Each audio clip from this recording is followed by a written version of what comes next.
para que você administre da melhor maneira possível para que você viva uma vida de felicidade com Ele. E quando eu digo vida de felicidade, é um bem-estar, que é uma paz que só Deus pode dar. Porque na correria da vida, a gente se perde. E aí vem aquela angústia, aquele pesar, às vezes a gente deita na cama e não consegue dormir. Então quando eu falo felicidade, eu quero que você entenda. Felicidade é ter a certeza de que Deus está no momento de tudo. E Ele me deu a paz, que excede todo entendimento, como diz a palavra. Amém. E aí eu pergunto para você, para onde vai o seu tempo? Pode passar, Augusto, por favor. Tem um livro que foi lançado na década de 60 por Charles Romero. E esse livro chama minha atenção porque eu estava quase dando parafuso, igual minha prima, né? Que eu estava aqui no Ciano, eu estava na igreja do Marco, e eu dou aula também. Eu sou professor de filosofia, história e religião, matéria que ninguém gosta, mas sou professor. E aí eu sou professor nas horas vagas, eu estava cuidando do Marco, toda a parte missionária da igreja do Marco, os jovens, desbravador, aventureiro, e depois vinha para cá e eu estava quase me perdendo. Eu falei, não, tem que dar uma parada, porque senão eu não aguento. E aí eu comecei a ler, procurar ler a Bíblia, e eu encontrei sempre o Charles Romero, que foi escrito na década de 60, e ele tem um título, A Tirania da Urgência. Que é isso, pastor? Você já falou, que é isso, professor? Que é isso, pastor? É simples. Ele diz lá no livro que tem uma diferença. Nós temos coisas importantes e coisas urgentes. Você entende isso? A gente tem coisas importantes. Sua família é importante, sim ou não? Sim.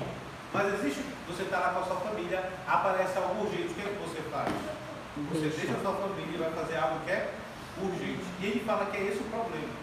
Que muitas vezes nós deixamos as coisas importantes de lado para cuidar das coisas que são urgentes.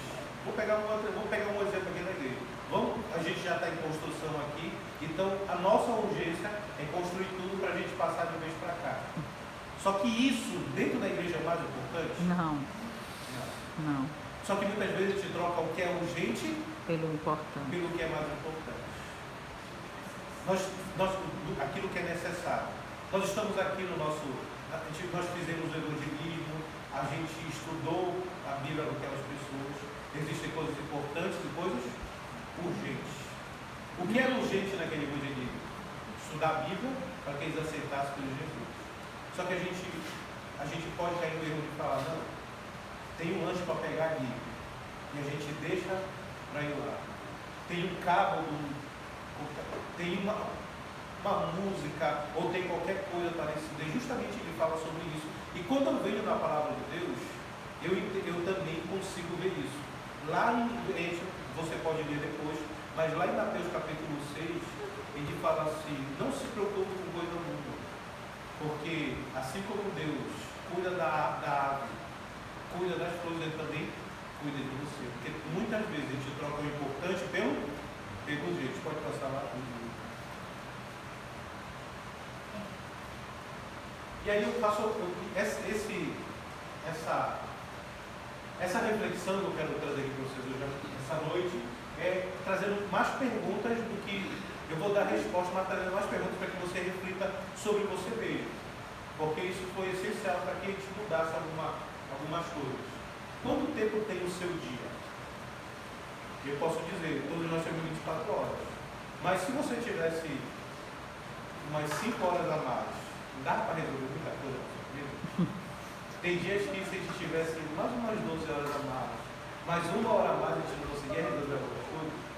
Você já desejou um dia com 30 horas?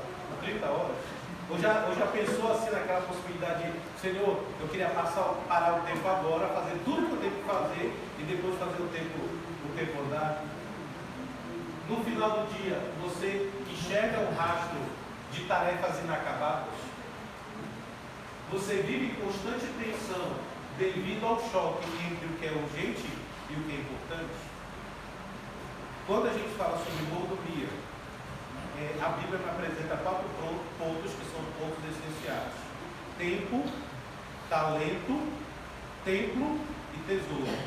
O tempo é esse tempo que nós temos, 24 horas, como a gente administra ele. Talento são os dons que Deus te deu. Templo é o seu corpo. E o tesouro é aquilo que você administra financeiramente.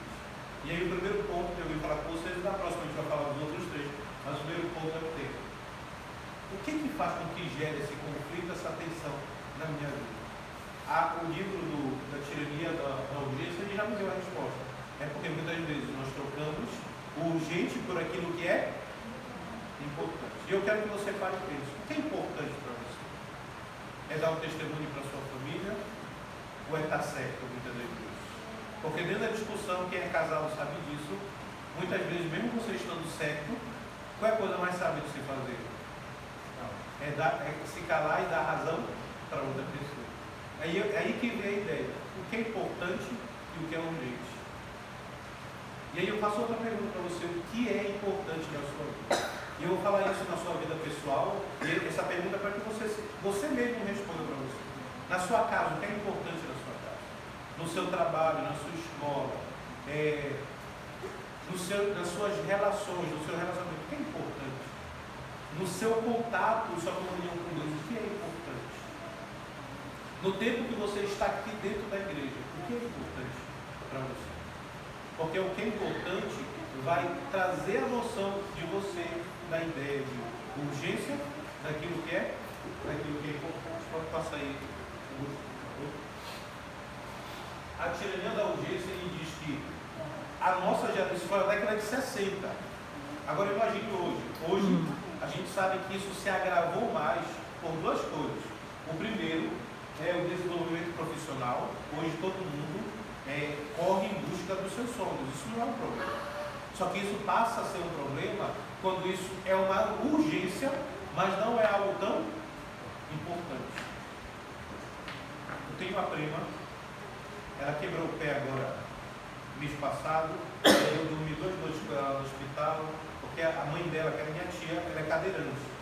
Ela estava estendendo uma roupa no terceiro andar da casa do meu avô, e aí ela foi estendendo a roupa, foi andando para trás, esqueceu do vão da escada.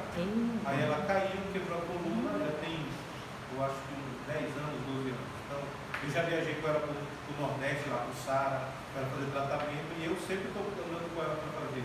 Aí ela tem uma filha, que é a Fernanda, a filha quebrou o pé. Aí a titia cadeirante, não pode estar no hospital, e eu passei lá com ela. E ela é o exemplo dessa geração, minha prima. É independente, é feminista, para ela o homem está em segundo lugar e ela é empoderada. Ela é tudo isso. E aí, fui lá à noite com ela, eu tinha levado o livro para ela, conhecer José Tudo, Alejandro Bilhão.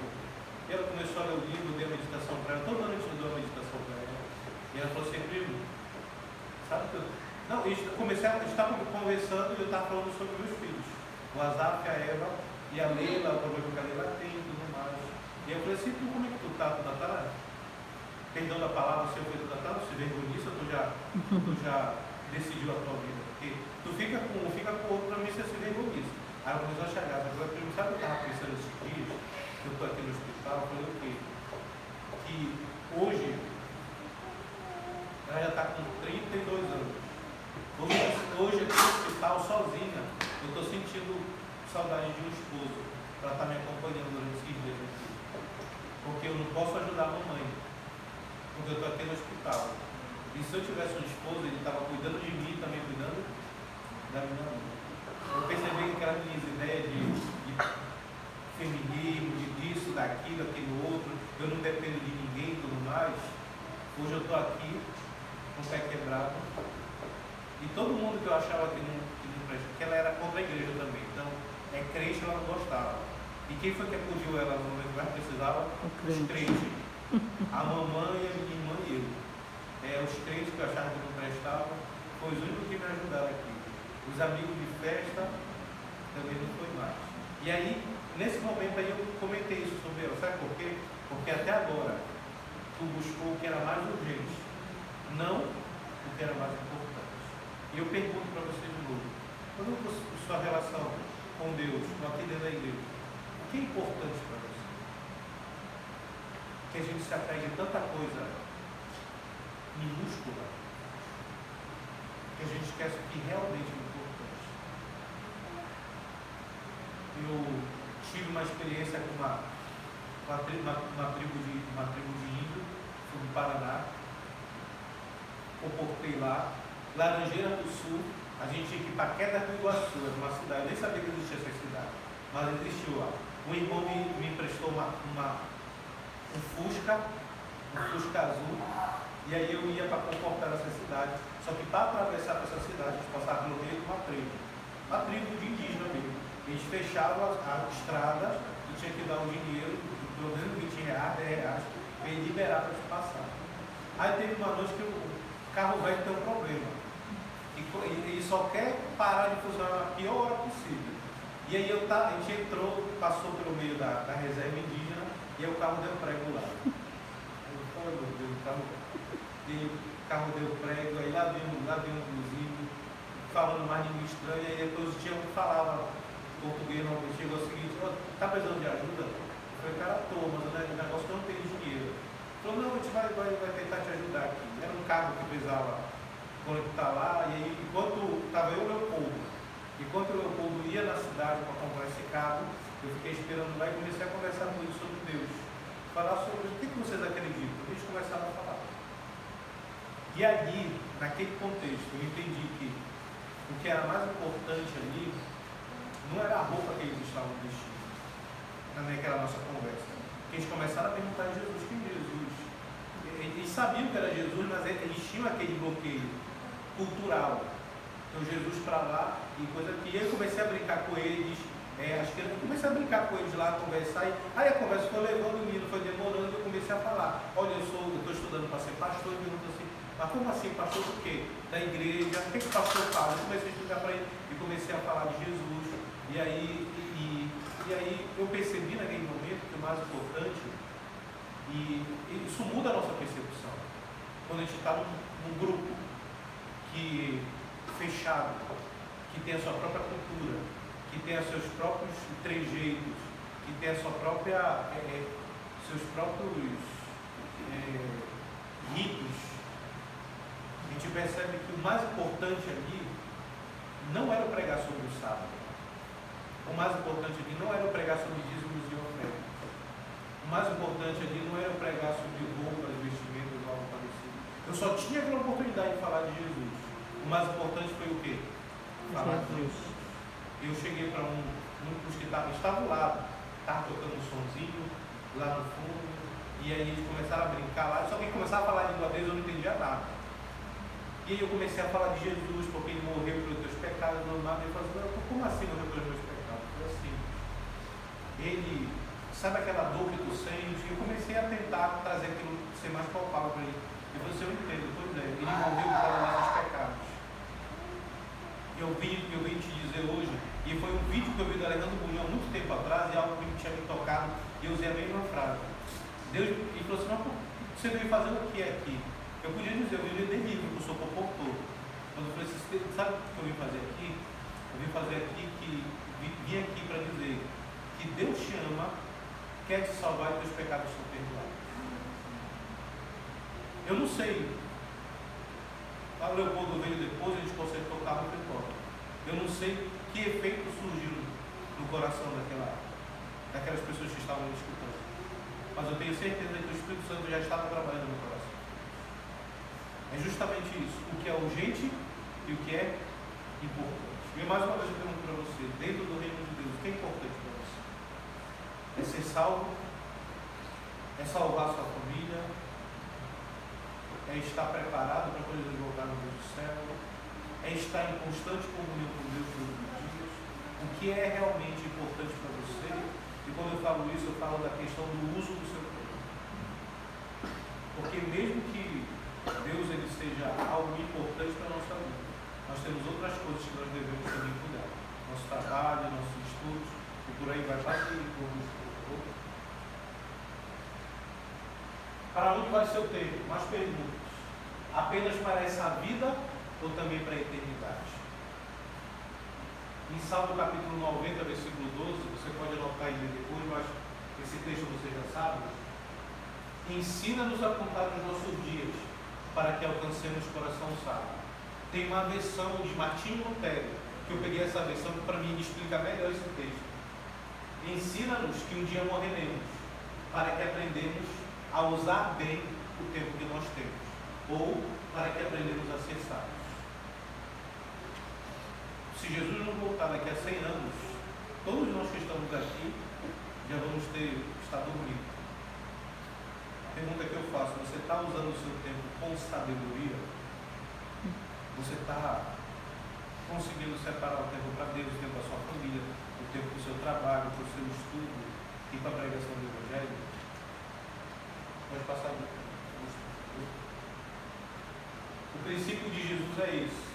Em Mateus capítulo 6, 33, quando a gente fala de tempo: buscai assim, pois, em primeiro lugar o seu reino e a sua justiça, e todas as outras coisas lhe serão acrescentadas. Quando a gente vai falar de tempo com Jesus, ele fala o seguinte: buscai, pois, em primeiro lugar o reino de Deus, a sua justiça, e todas as coisas lhe serão acrescentadas. Mas quando ele fala buscar em primeiro lugar o reino de Deus, não que nós devemos esquecer todas as outras coisas. Todas as outras coisas fazem parte, mas o mais importante é o quê? O reino de Deus. Reino de Deus. Você tem buscado o reino de Deus? Você tem feito com que a sua casa seja um pedacinho do céu? Você tem feito com que o reino de Deus ele comece aqui, moldando o seu caráter para a eternidade? O próximo texto que a gente vai aqui, ó. Você tem o Espírito de Profecia. Eu esqueci de colocar aqui o livro, mas é o livro, se eu não me engano, Exército das Nações, que eu detenho. O valor do tempo supera toda a computação. Estou em dúvida se é Exército das Nações ou mente da personalidade. Eu vou pegar e mandar no grupo da igreja, né? Eu esqueci de colocar. O valor do tempo supera toda a computação. Cristo considerava precioso todo momento, e assim também devemos considerá-lo. A vida é muito curta para ser esbanjada. Temos somente poucos dias de graça para nos prepararmos para a eternidade. Não temos tempo para dissipar, tempo para devotar aos prazeres egoístas, tempo para contextualizar o pecado.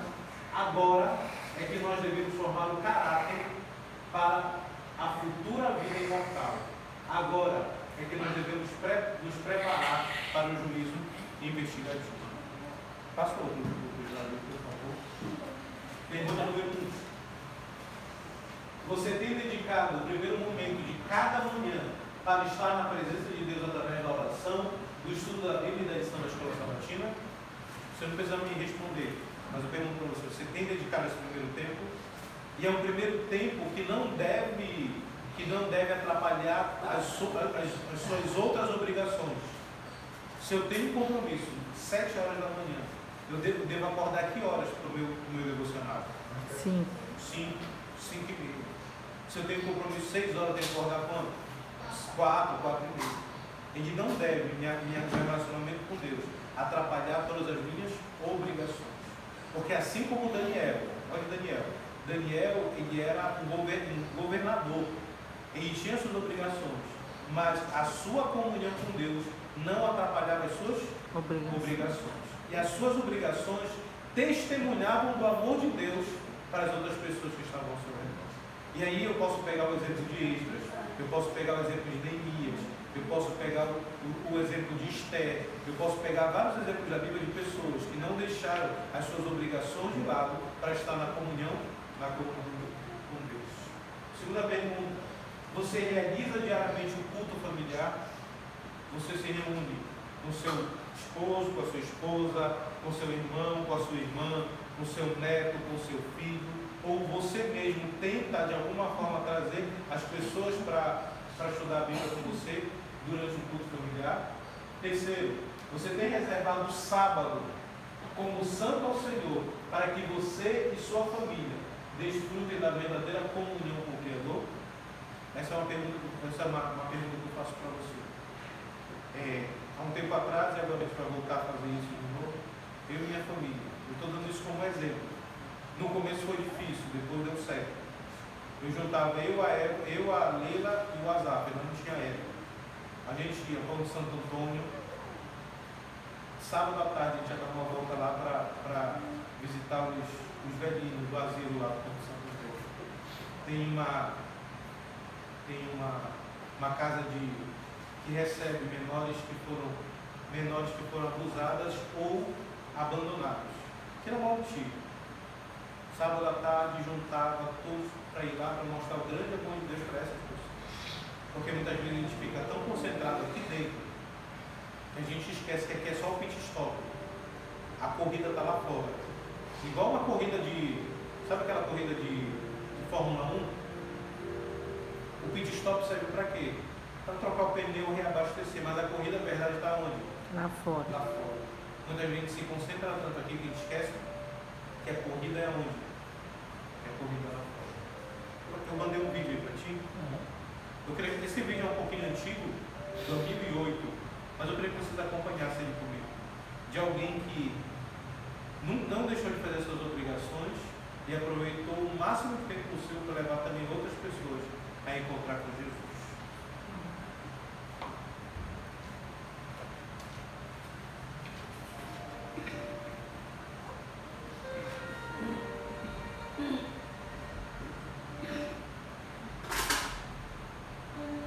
Por que você trabalha para Deus?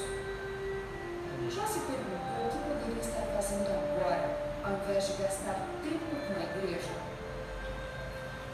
Ou sua pergunta tem sido contrária? O que eu tenho feito que toma o tempo de Deus? Tempo, palavra cheia de significados, que se conjuga em uma ação, aproveitamento. Foi isso que ela fez, em pouco mais de 4 anos.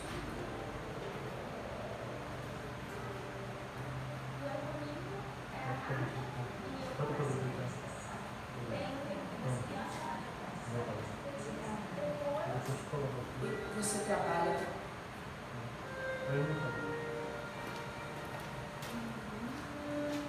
Por que você trabalha para Deus? Já se perguntou o que poderia estar fazendo agora, ao invés de gastar tempo com a igreja? Ou sua pergunta tem sido contrária? O que eu tenho feito que toma o tempo de Deus? Tempo, palavra cheia de significados, que se conjuga em uma ação, aproveitamento.